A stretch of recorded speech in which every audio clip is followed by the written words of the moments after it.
Welcome everybody to this event where I'm gonna help you to be the leader you want to be. This is what it's about. And first of all, let me introduce Mike, who allow us to have this presentation at his location. Okay, I say thank you, Jose. Thank you for coming to this presentation. So around the London we see, and thank you guys. How you coming here today? I started the meeting pretty soon. The people want to come here to the meeting. We waiting for you guys. So bueno, buenas tardes. Gracias José por haber venido aquí a mi lugar, aquí a Radio Spa Nutrition. Esperamos la gente que llegue aquí, nos van a venir a la presentación y aquí vamos a estar una hora, 2 horas esperándolos. Gracias. Okay, so let's get started. First of all, I have a question for you guys. Who has quit a previous job because of your boss? Raise your hand, please. Who has a previous job? Who has quit a job because of your boss? I haven't. I have. Okay. So around 60% of the people who leave their work, who quit their job, is because of the boss. It's because of them. I do know of some people who my coworkers who quit because of their boss. Yes. So the majority, when they leave because of the boss, not because of the money, not because of what they do, or mostly of the team players, right? It's just because of the boss. So the thing is, what are the consequences of this keep happening, this employee turnover? First of all, customer service. Your customer service is not consistent. Secondly, you cause stress around your staff. Thirdly, how much resources are you wasting? We're talking about products, we're talking about money and time. So I decided to follow this leadership profession in this presentation because I really see the need for leaders to actually, or bosses actually transfer to leaders so they can create the team they want to have. Because if you do that, people will want to work with you. And as a result, you can have better customer service. You can be able to have a business more profitable and maybe free yourself from the business. Because the business own them, not they own the business. Meaning they are stuck most of the time in the business. Do we agree on that? Yeah, if they're stuck in the business, they're not actually enjoying the business. It seems like more drudgery than enjoyment. It's not like happy living. It's just like work that they're stuck with. Not a passion, it's a daily grind. Right. It's a daily grind. So, and actually I was having a conversation yesterday with somebody that he said he was a manager for 24 years. And he quit and now he's working as a cook. And I'm like, what happened? Why did you quit being a manager? And he said because of COVID. And I understand because for many of us, COVID changed our lives. But why to go back? And the things that you say you like to do. And he says because it's very stressful. And we are here in Chicago right now. In Chicago, many people think there is a problem, right? That we're having a lot of more immigrants right now. There is a new generations of people working. It's not the same as it used to be. So they don't see the possibility for new employees to adapt to the work environment. And that's because the problem is, right, we keep wanting to manage people how it used to be.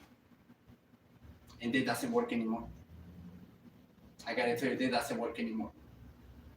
Because the only thing you're doing is just, I'm sorry to say that, but you're killing yourself, you're killing your business, and you are stressing out the stuff around you. So, my name is Jose Luis Morales, okay?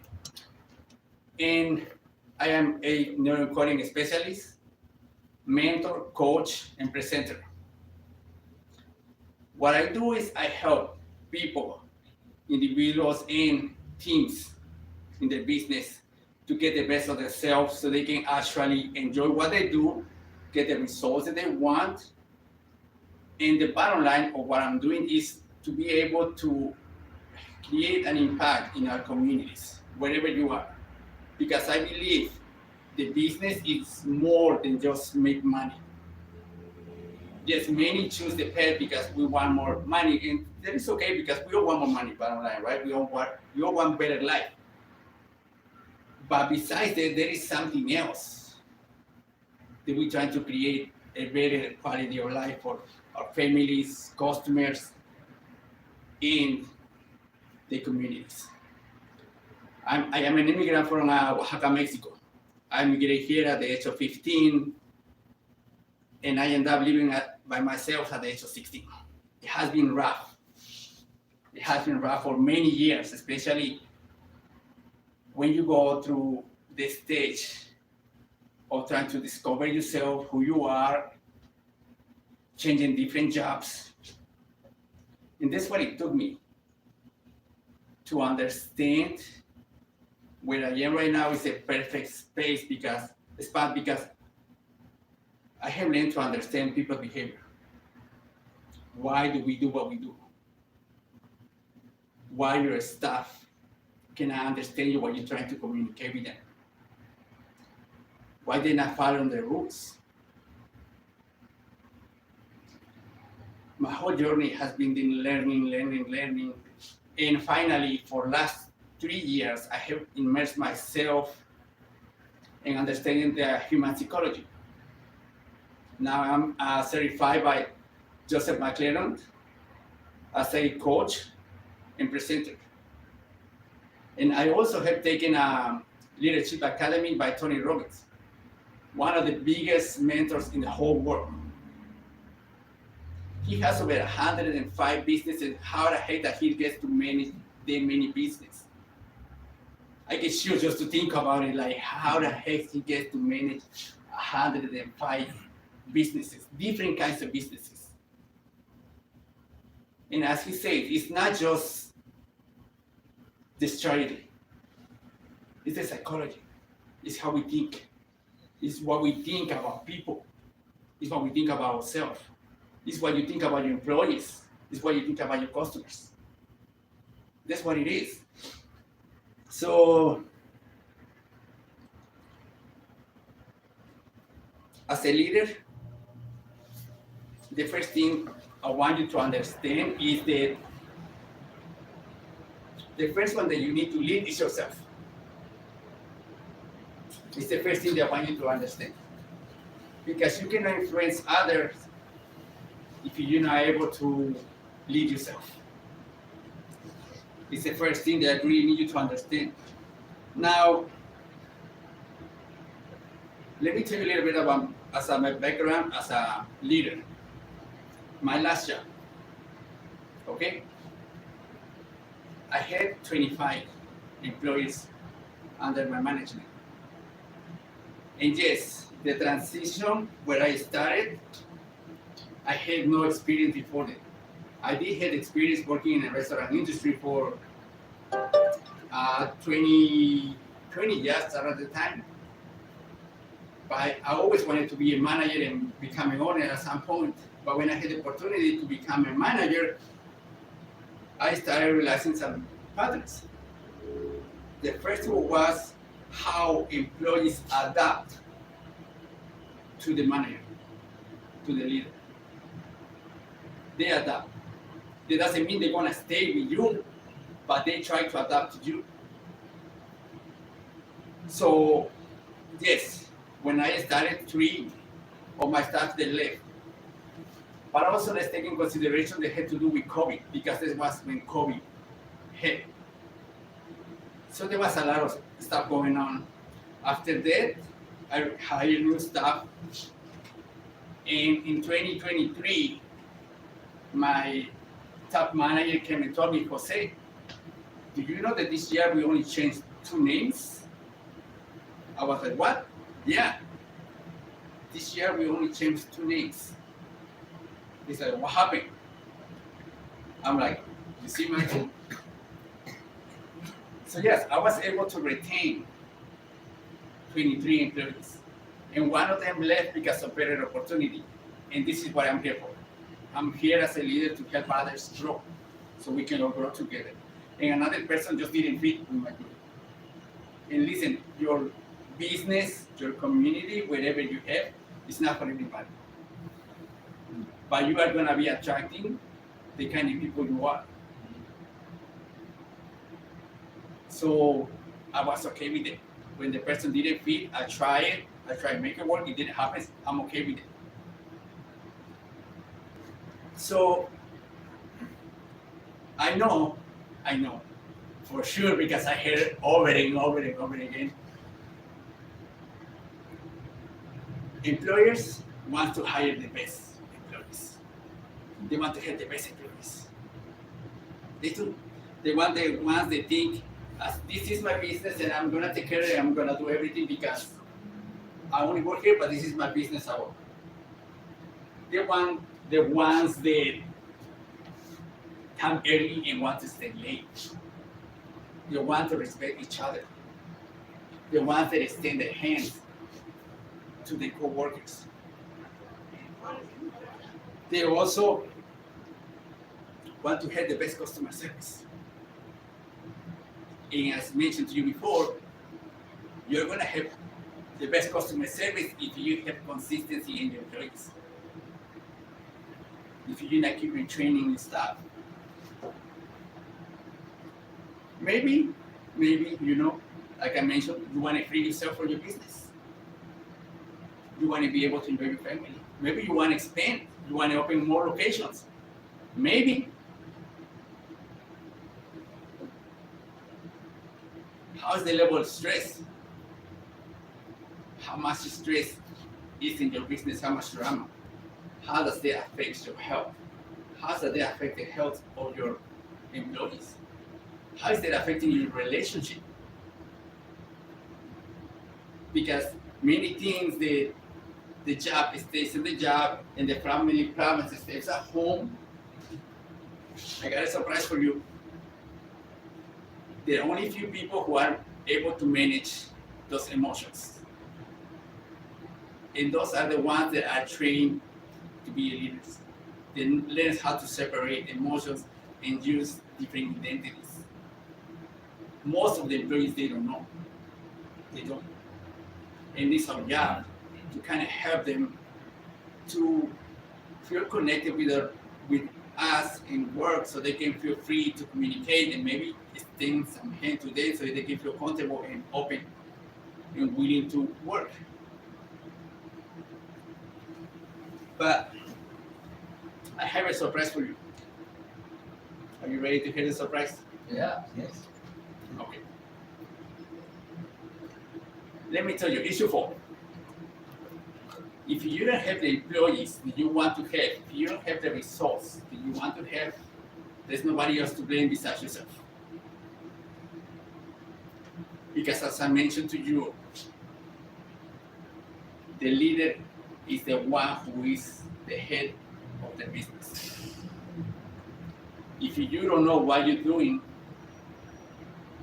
if you don't know where you're going, if you don't respect your staff, if you don't have compassion for your staff, if you're not loving what you're doing, how do you expect your teams to be? They are already reflecting who you are. But at the same time, I don't blame you. I do not blame you, because what I have learned, and I did go to college when I was an adult at the age of 25, and I did studies associated business administrations. I did took some business classes, but they hardly ever teach you human behaviors. They teach you how to create your product, how to market your product, how to sell. But we forgot one of the main keys. And to me, it's kind of the most important thing after your product. Many things is your customers. Yes, customers are really important because they are the ones that pay us, they are the ones that help us survive. But are they really the most important thing in your business? If you are your own boss and you got 2-3 employees working with you, maybe. But if you have different locations and you're not at the location all the time, your staff is the one who is supposed to be the most important thing for you because they are the one that put the face on your business. They are the one that represent you. They are the one that sells your products. They are the one that create connections with your customers. They are the ones, not you. Not you. At the same time, you are the one who impress them and teach them how to be in your business. So this is what I want you to understand. Is there are differences between being a boss and being a leader. What a boss does, just tell you what to do. Just tell you what to do. And this is what it used to be before. That's how it used to be. You come here, I'm gonna give you a certain amount of money, and if you do more work, I give you more money. If you do more work, I give you more money. It's not working anymore. That is not working anymore. Yes. Maybe it didn't work before too, because like you said, in when you take business classes, there's like you learn how to sell a product, you learn how to market, you learn how to the put everything together, but you don't learn communication. And then the lack of communication has been around for a long time. You're right. You're right. And what it has been creating awareness in business and communities now is because of social media. But people hasn't understand it to the level where they take action on the communication part. And there is something that I'm gonna talk about it in a little bit. So now a leader is something totally different. We all know that humans are incredible, and that we only use what 3 to 5% of our intelligence. Have you asked yourself why?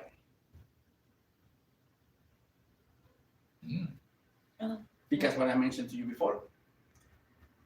Because we keep hiring people to come and do the task, not to think. And the most powerful thing the human has is creativity. Are you talking about decision making or like creativity? I'm talking about creativity. If you're a leader, this when also is gonna come a decision. But if you're gonna hire somebody, because that's what I keep hearing, right? I don't understand why my dishwasher doesn't think for his own. Why doesn't he do something extra? It's because you just hired and you're talking about what to do. That's what it is. You don't train them in schools, colleges. They train you to become an employee. And I love when I hear kids, when they say, I want to be an entrepreneur and I'm going to college to pay hundreds of thousands of dollars in colleges. When entrepreneurship is totally different journey. Yes, it might be helpful, yes. But being able to create, you have to think out of the box. You have to think out of the box. So the job of a leader is to be able to provide tools that your staff needs. It's being able to create some space for them to think on their own and see how they can provide you more than what you hire for. How can you assign them some things where you can tell them, hey, can you help me with this? I'm not going to teach you how to do it, and you maybe figure out how to do it so you can think. Mhm. And that's how you start open their eyes for them. Hey, like maybe I'm capable of doing something else than just doing dishes. Maybe I'm capable of something else than just cut vegetables. But it's a leader who needs to see the person for who can be, not for who they are at the moment. That's the job of the leader, is to see people who they can become. And we know that most of us, we have the power of doing it. Something that is really important too is that we need to learn to observe. And this is one of the skills. Observe. Observe what they're good at it. Ask questions. Talk to them. Connect with them. Try to find their potential. That's how, yeah, exactly. That's how we're gonna find the potential. Not just to hire them and put it on one spot and you need to be here.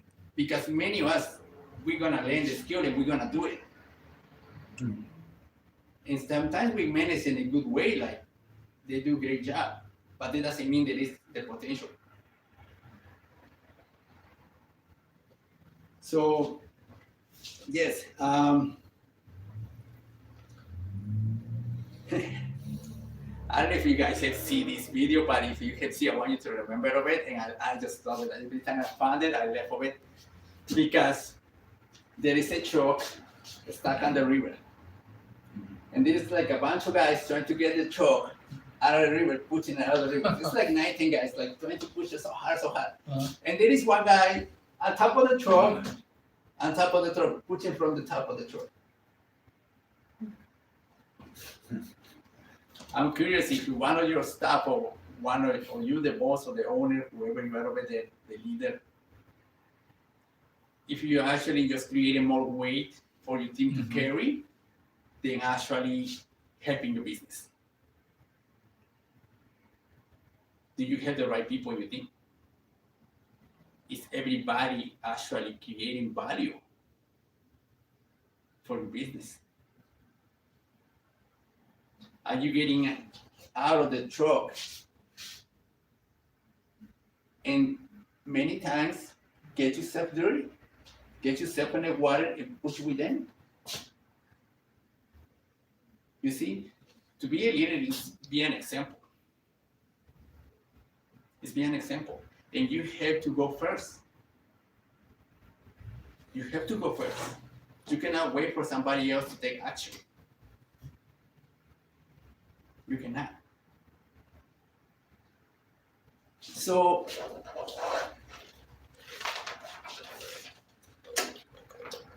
are leaders born or made? It's kind of like $1 million question, right? Are they women or men? Are leaders Sometimes born, sometimes born don't. or made? Me. Made. What do you think? Both. Both, I think, but That's just a funny answer. Funny answer. Okay. Yes. It's not a cop out. It's actually, sometimes they're made, but being born with it helps a lot. Sometimes you could be born with it, but it depends on how you use what you were born with. So they are actually made this like much more of it, but if you're born with a little bit, it helps a lot. That's all. Okay, so 90% are made. Mhm. 90% are made. Only 10% are born. Mhm. And what happens is the 90% at some point of their life, they get tired of something. So they make the decision. Mhm. they take action. And they get tired of something and they say, okay, that's enough, I gotta start doing something at home. But because we are made, we think that it's just taking action, making a decision, and now just keep pushing it. And as I've mentioned to you before, education is pretty good. Now, I'm not talking traditional education.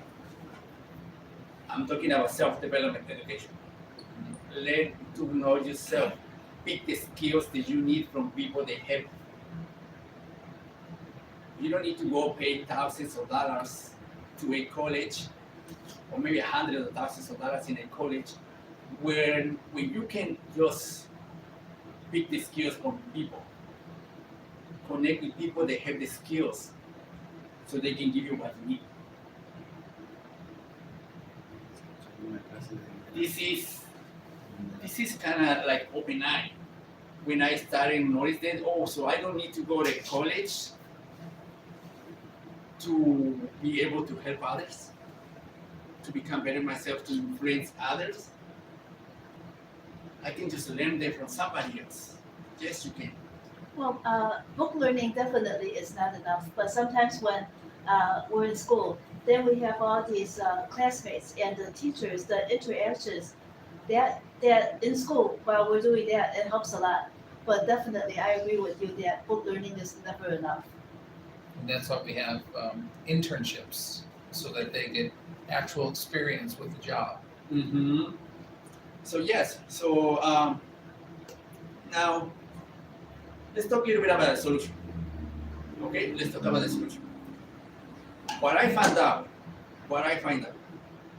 is that what I had to do is focus on the employee, personal. Take it personal with the employee. Because we cannot have good employees if we don't have good people, people with values, people that care for other people. And it worked. It worked for me, and I did research, and also it has been working for many companies that are actually creating companies that are in totally different level. Focus on your staff. Help them become better as a person. If you help them become a better human being, you don't have to worry about him becoming a good employee because he already is. As I mentioned before, you just help them with their personal development a little bit. How can you help them? Be the coach, mentor, instructor, friend, and okay, I heard from some other people where they say, I'm not here to parent. I already got my kids at home. Mm-hmm. I have a news for you. If you want to take the team to different level, somehow you need to parent. Because you need to care so much, so much for your staff and your business that you should be able to get out of your comfort zone. You should. When you are able to care at different level for your employees are going to care at different level for you and your business. This is what I mentioned to you. Leader needs to go first. Always. We need to show them how we want them to be. Be always the example for them. Always. So, you guys have any questions? Not yet. Okay.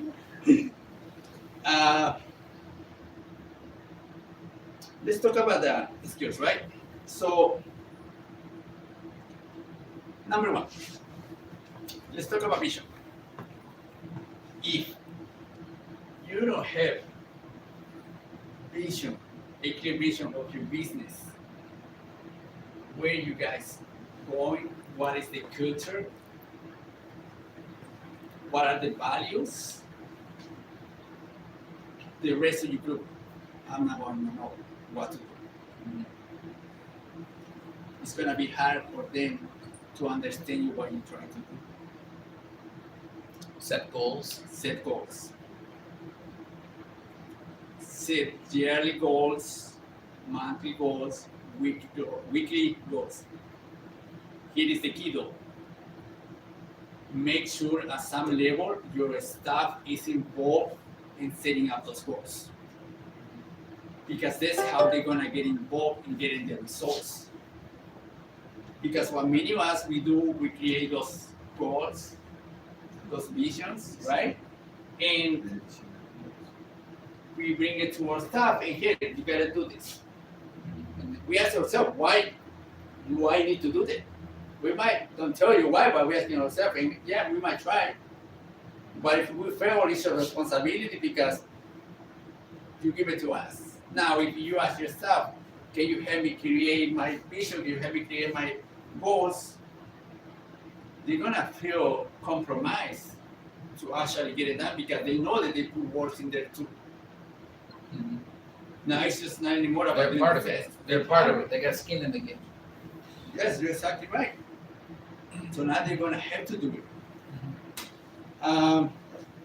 For instance, Yes. let's say they're working in the kitchen and then everybody has their own tasks like dishwasher and then the vegetable chopper. However, they understand that the kitchen needs to flow efficiently in order to get everything done to make the best product for the customer. Then they would understand that if there's a spill on the floor, then they'll have to address it, not just say what they have to do. They have to wipe, somehow clean up that spill so that their fellow employee doesn't like slip and fall or have an accident, and so that the mission gets accomplished. Mm-hmm. And that's really important when something that I'm going to celebrate, when they accomplish this goal, to celebrate. Make sure you celebrate it. And that's something that I'm going to talk to you in a little bit. Now, this is the one with a lot of people that I know, they fail in this. Work in your integrity as a leader. Make sure you work in integrity. What I mean by that? Make sure what you say that needs to be done, you are doing it. Like I mentioned to you, be respectful, have compassion, be on time if you're claiming for them to be on time. It's easier, it's gonna be easier for you to tell somebody, correct somebody, if you need to correct it, when you are doing the job. But many times we feel guilty of telling somebody to fix something, to do something, when we are not doing it. If you have integrity, and you can work on it.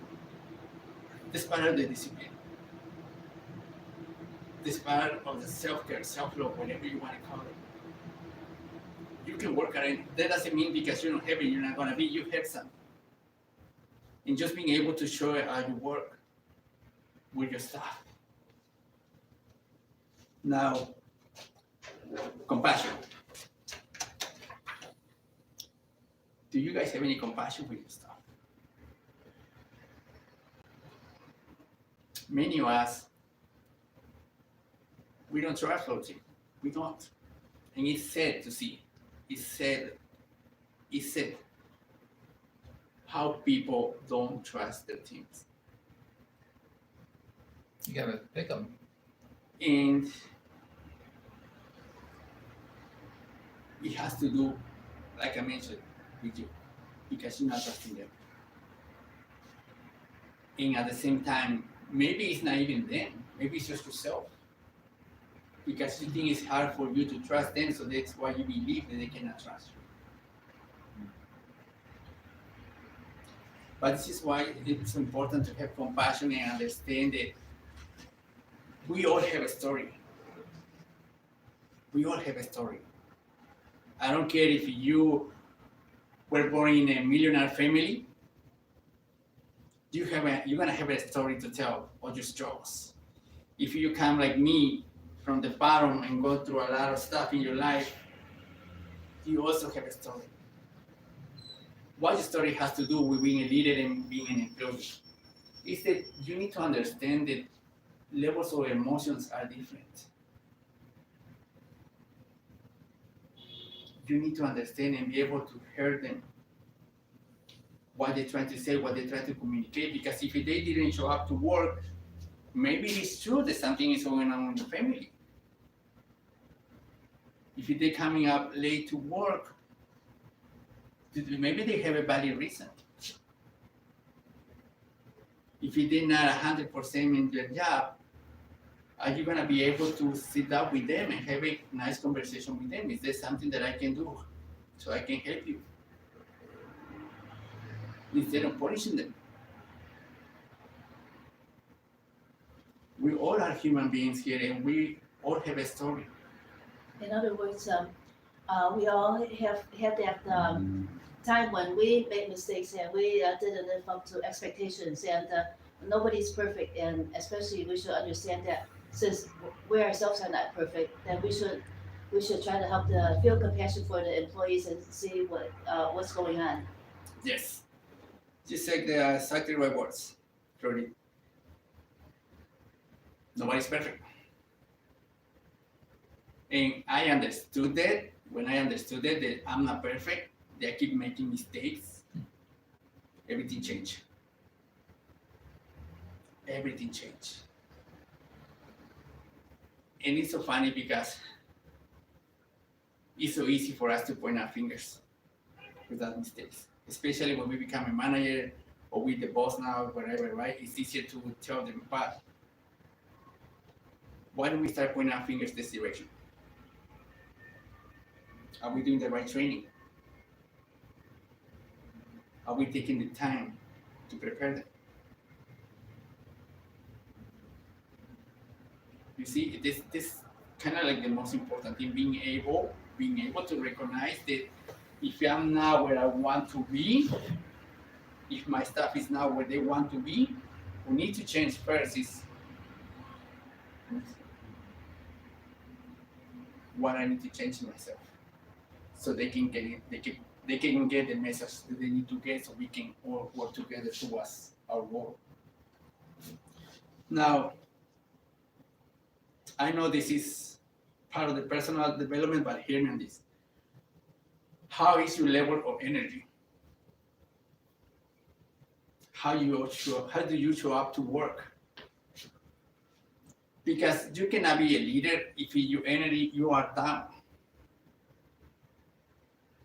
You need to have the energy that when you get to work, people can notice you, that you are positive.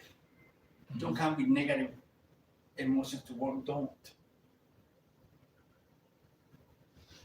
Because you are the one who's gonna bring the energy into your business. And I don't know if you know, but everything is energy. This table, this plastic, the cup, water, myself, everything is energy. And you can notice it when somebody comes into the business with a bad energy. Employees notice it right away. The question I have for you right now here is that do your staff, your team, feels inspired when they see you because you get there and you know that things are gonna get done and then things gonna be fun and we're gonna enjoy what you do, or they start working in eggshells, they start making mistakes because they know that you are looking for what is wrong, so you can punish them. What kind of manager, what kind of leader, what kind of boss are you? The ones that inspire, or the ones that instigate fear, so you can move your stuff? Think about it. I want you to reflect a little bit about it. Communication. Communication is so important. You can have everything else, but if you don't know how to communicate and the importance of communication, everything goes to the garbage. And I don't know if you know, let me remind you, that whatever I'm saying right now, all my words only counts for 15%. My tonality, how I'm saying things, it's for like 30%, 35%. Meaning that if I say, I love you, do you really believe me that I'm saying I love you, I love you too. right? Or instead of saying I love you, right? Can you please help me do that? Instead of, hey, Juan, can you please help me move these things over here, please? I need your help. There are differences. Now, your posture, your physiology, how you approach to them with authority, telling with your posture, I'm the boss and you're gonna do here whatever I say, or with good intentions. And actually being willing to tell them in a nice manner, I need your help. You see, it's something that I didn't know. I thought I just need to speak, open my mouth. And that goes for everything. That goes for your relationship, that goes for your friendships, that goes for your house, your work, for your team, for everywhere. And then I wondered why my relationship was so screwed when I always thought I was saying nice things to my wife, but my posture, my actions, and everything else wasn't there. And this is why,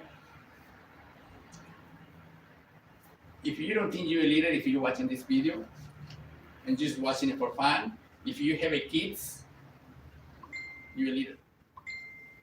And you are influencing your kids, your wife, your partner, how to behave with you.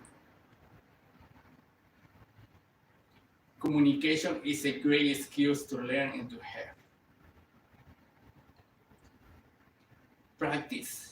Practice how you approach to other people, how you talk, how is your tonality. This is a great skill that everybody needs it. Now,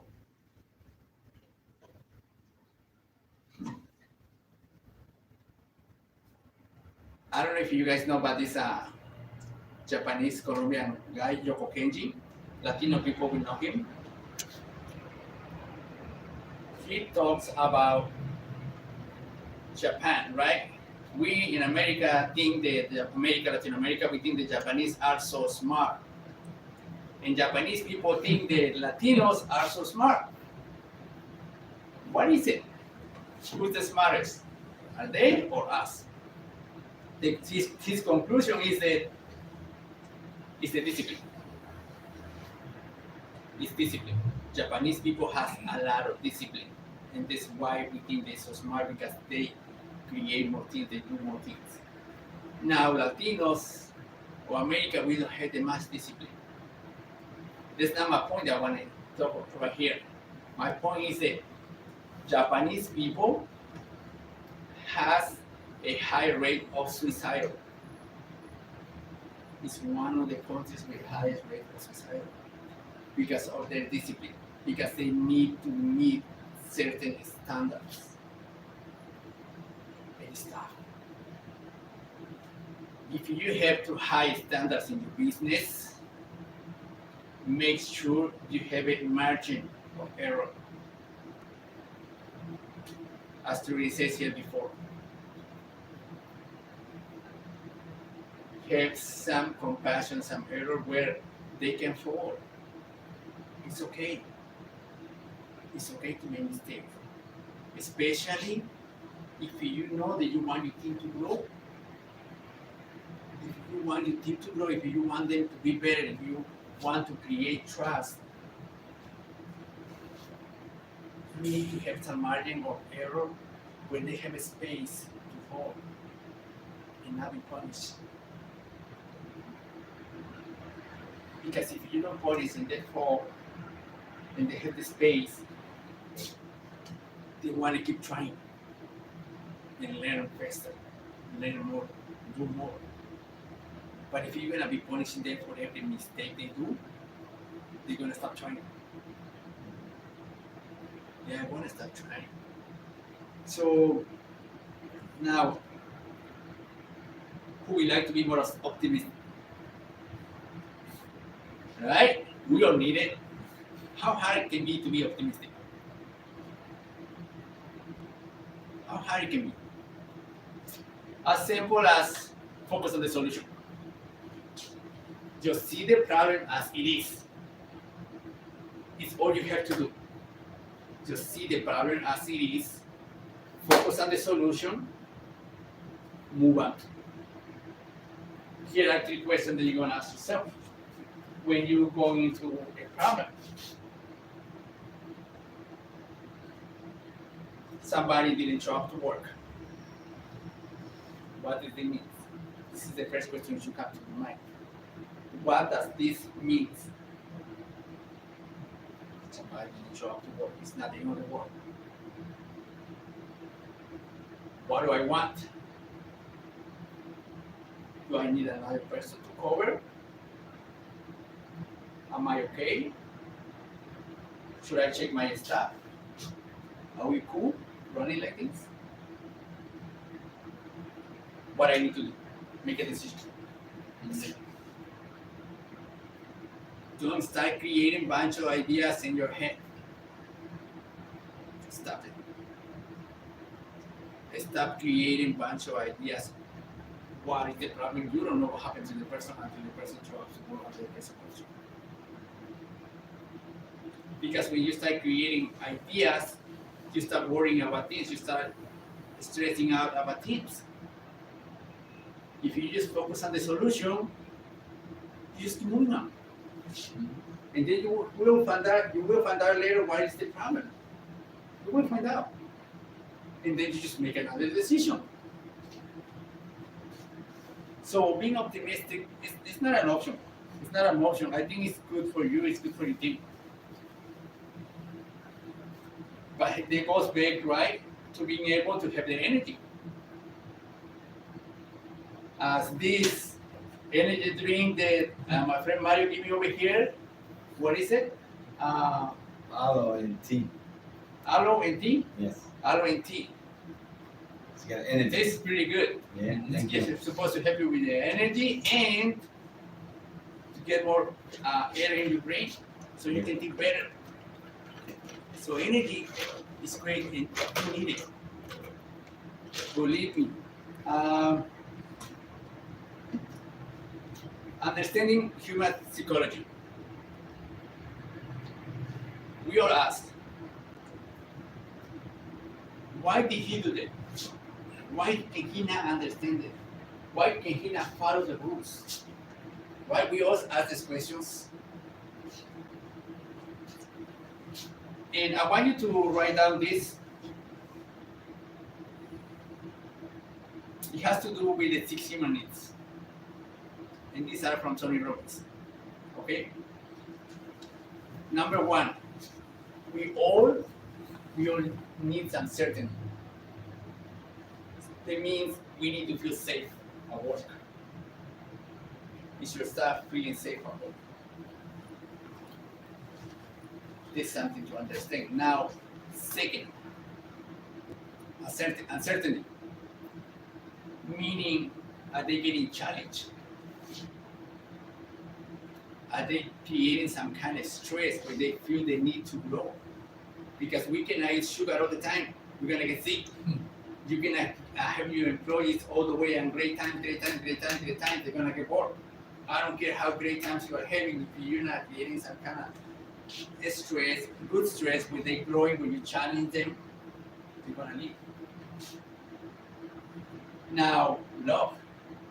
Are you connected with them? With some kind of personal relation? Are they feel connection with you?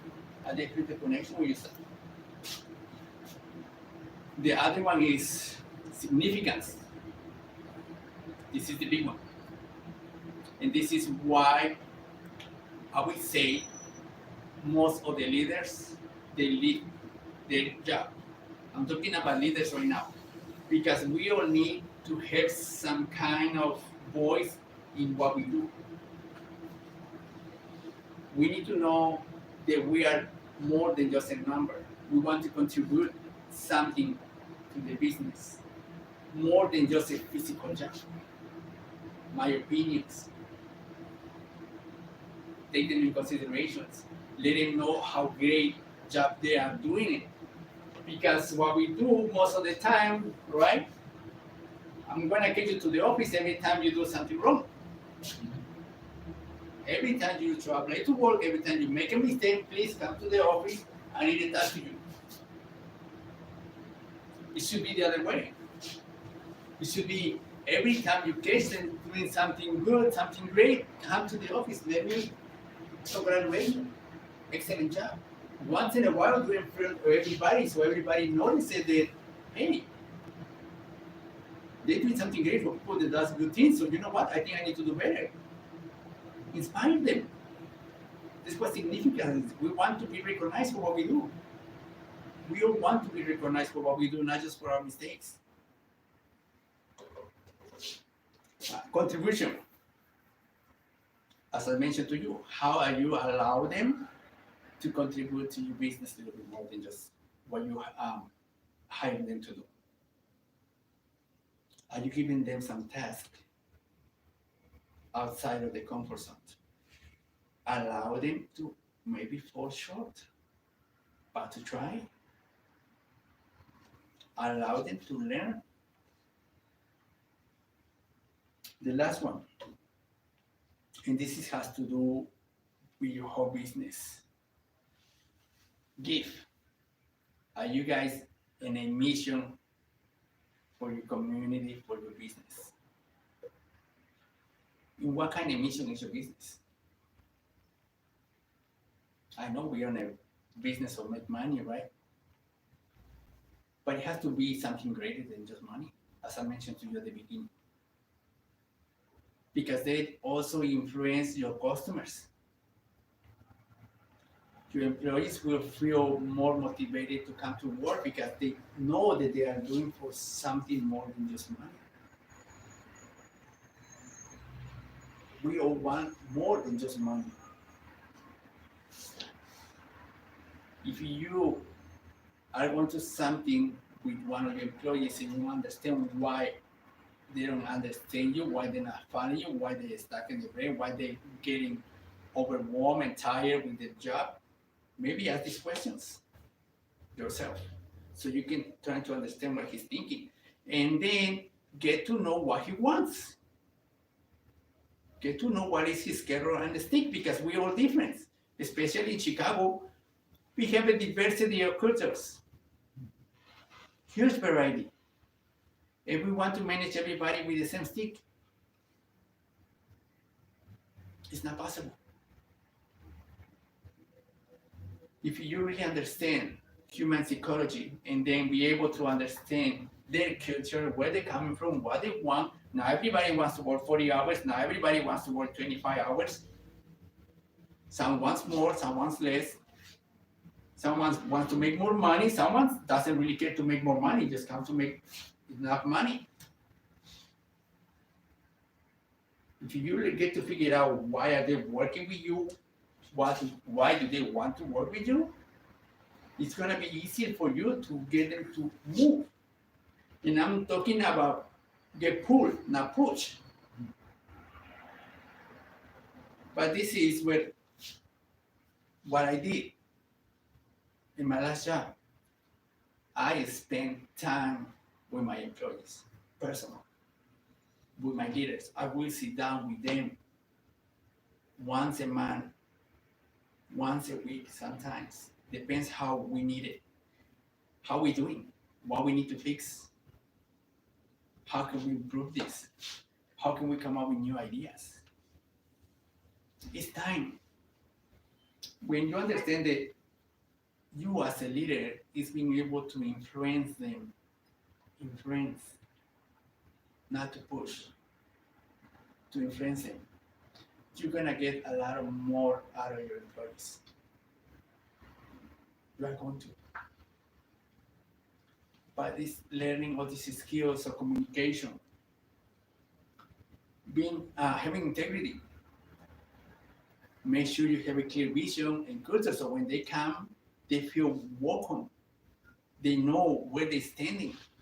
Because every time you hire somebody new, you have the opportunity to get the person to adapt to your culture, to your business. If the rest of your team are on the same page as you. But if everybody is on a different mentality, he's gonna take his own mentality too. Now, make sure you are able to measure your goals or whatever you want to change. How are you gonna measure? Because many of us, we just set long goals for the year, but we're not measuring constantly, every month, every week. And how can you measure how happy is your team by the days they are showing up to work? How can you measure them? Now, here is the big one, as I mentioned to you before. How are you celebrating with them? How are you celebrating with them? And this is part of inspire them. And this is something that I used to do at my job, my last job. Every time you catch them doing something great, get them to give you a high five. Mm-hmm. Every time you see them doing something extraordinary, let them know, I saw what you did. Thank you so much, I appreciate it. Just give me a little palm on the back. Once in a while, maybe a gift card for something, because yes, money's good, money's great. But do extraordinary things for your staff so you can have extraordinary stuff. This is what separates a boss from a leader. Be intentional. Be intentional on everything what you do. Be conscious what you speak, how you say. See the people how they see the people who they can become, not who they are. It is possible. As I say, it's not the staff, it's the leader.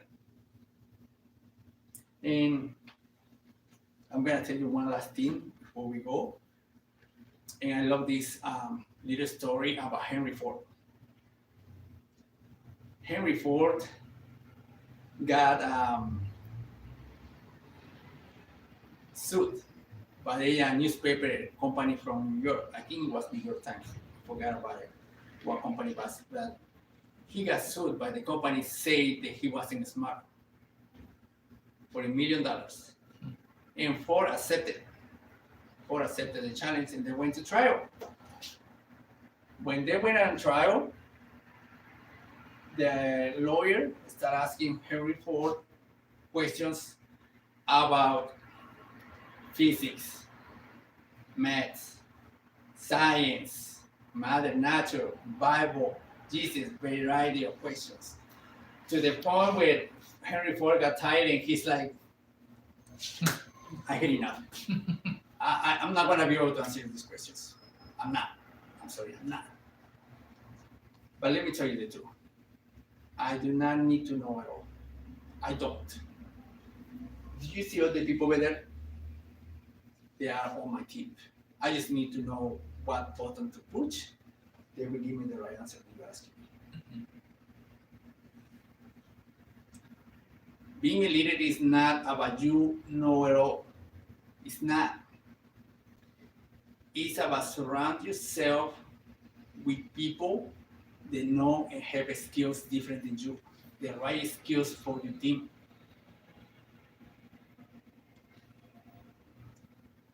The creator of Apple, same thing. He had the idea, somebody else helped him develop the idea. When you start allowing ideas from your team, you're gonna move up faster. And then you're gonna start attracting people that wants to work with you. That's the whole idea of this. It's being able for you to attract the people that wants to work with you, and not you be chasing people that wanted to work with you, but not really because they said some other things about your stuff. You are gonna attract who you are. What are your beliefs? And this is what I mentioned to you, your energy. If you have a great levels of energy, you have a clear vision, good values, principles, and you know what you're gonna be able to attract everything to now and all the people that you need. Any questions? It makes me realize the job I had was a very good job. Yeah. Because the owner did all of these things that you mentioned, and he's very well read, and he did listen to Anthony Robbins, and he did all of those things.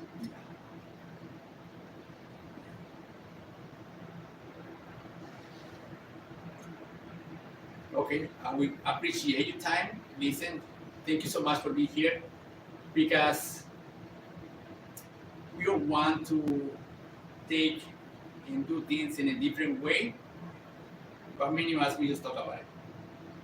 There is only few people who actually take the time to take these classes, to look at these videos, and actually learn. And my biggest suggestion for what I have learned is take some kind of action. You don't need to do it all, but as long as you do some small action, you will see some differences. Just pick something from this video and just do it, try it, and measure the results. I did want to ask you about attracting the people that would be able to help you once you have that level of energy. So you mean that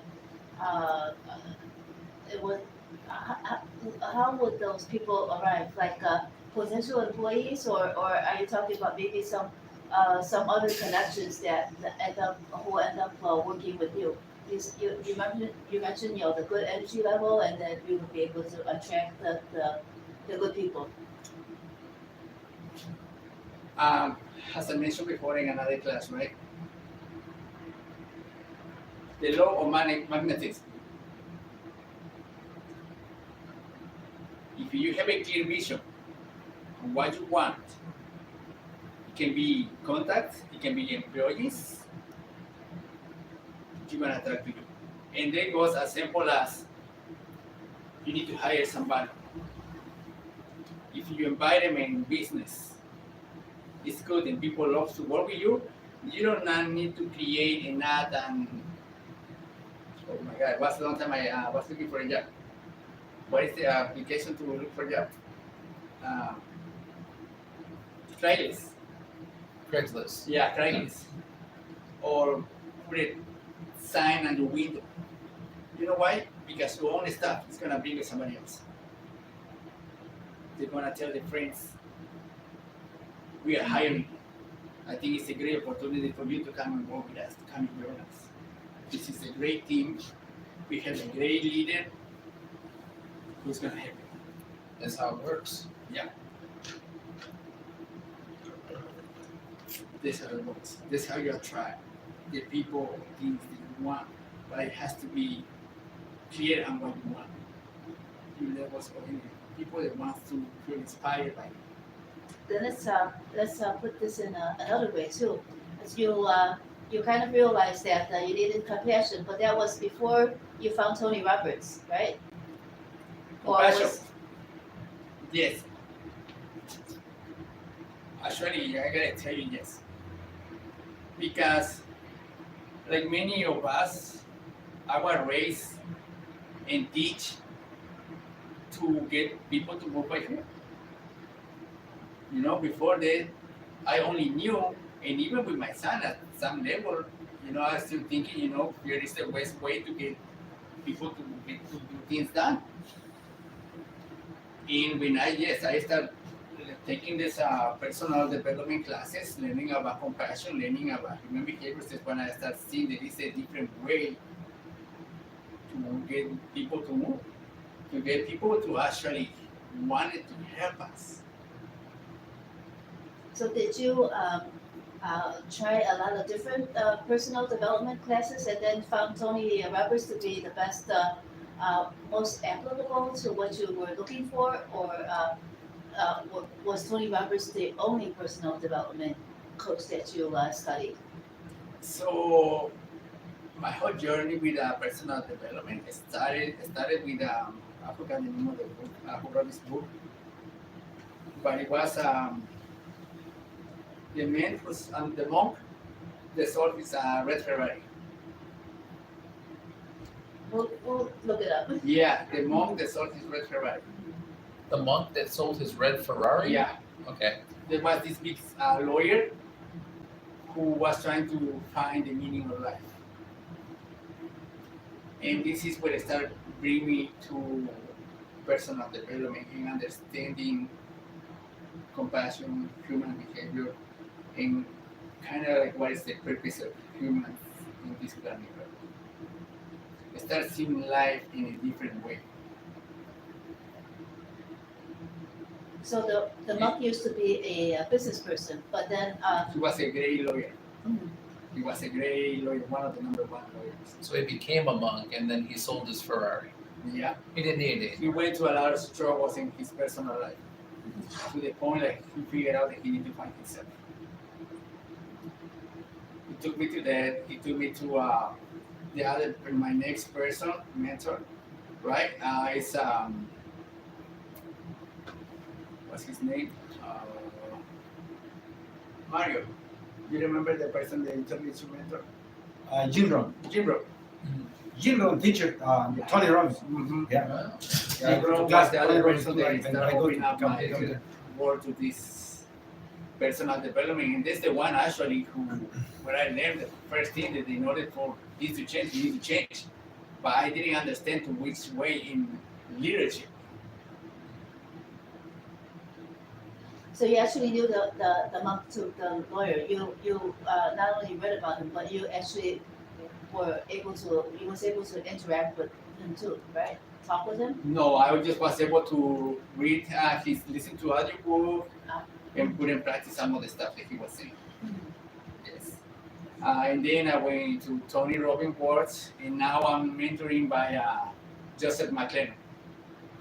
He's the guy that I partnered with Tony Robbins. And this is my mentor right now.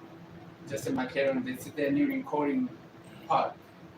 This is the one that now it helps me to have the confidence and to be able to understand more people's behaviors and being able to help them to move faster to what they want. So in other words, you learned a lot from Tony Robbins, but you needed a little bit more to apply to the people that you were interacting with, and your mentor now helps you interact with these people that you were kind of stuck on how to best interact with. Yes. So let me see if I answer clearly. My mentor right now is the one who has given me the strategies and the psychology to be able to act different way. Like this kind of videos, this kind of class, many people get nervous, anxious to do it. And what I have learned with him is how to prepare myself to do this, to not get anxious and nervous. I did not have self-confidence even before COVID. I don't think I have a picture on Facebook of myself. I did not have any I struggle with it. I struggle so bad with self-confidence. And now, learning and practicing this, I have gained the confidence to be able to stand up in front of cameras, to do Facebook Live, to talk to people, to stand up out of my comfort zone. Because in order to grow for us, we need to be able to step up, raise our hands, and say, hey, there are different ways that how we can do things and how we can achieve things. But it takes some courage. It takes some courage, it takes some love. And I almost forget something really, really important. I am a believer of God. And I know for what I have learned and understood now, because this is my major mentor in life. We all believe in something higher than us, some higher power than us. And what I'm saying this is because what I have learned is that the Bible is a great book of values for people. And many of the successful people, their success are based on the Bible. I'm not talking religious here. I'm not talking religion. Don't take me wrong. I'm not talking religion. I'm talking a personal connection between you and your higher power. That's what I'm talking about here. If you start reading and listening parts or whatever, I'm not a huge reader, but just as you know, you start to taking out the context of the Bible from religion and apply it in your daily life, you can see a lot of great things. And this is kind of like a part of my biggest mentors. This higher power that I have found in God. Thank you so much. Well, for instance, let's say King David, he had a lot of flaws, so he had to overcome those flaws one at a time. Who, I'm sorry? David. David? Mhm. What David? Oh, David? Yes. I David guess- and Goliath, and then who became King David, and David and Goliath. Man, we talking the same language. Sorry. We are talking the same language. I read the book of him, David against Goliath, and it's an amazing book. And they also talks about how how basically what are the I forgot what are the stones, what they represent in real life to use to overcome of real obstacles.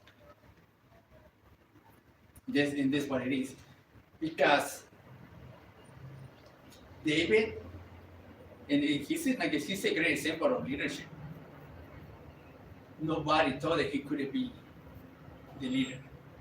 Not his father, not his brother, nobody.